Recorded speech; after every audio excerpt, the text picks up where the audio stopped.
ән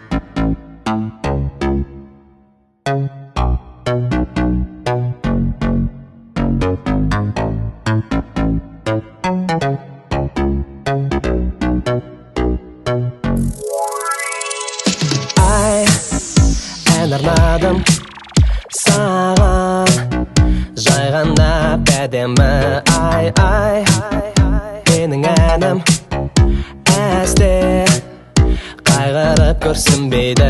Ол айта алмай жүрген сезімімді жырлайды. Жаным, жаныңды баяу еріксіз жаулайтын сол қайғы жоқ менің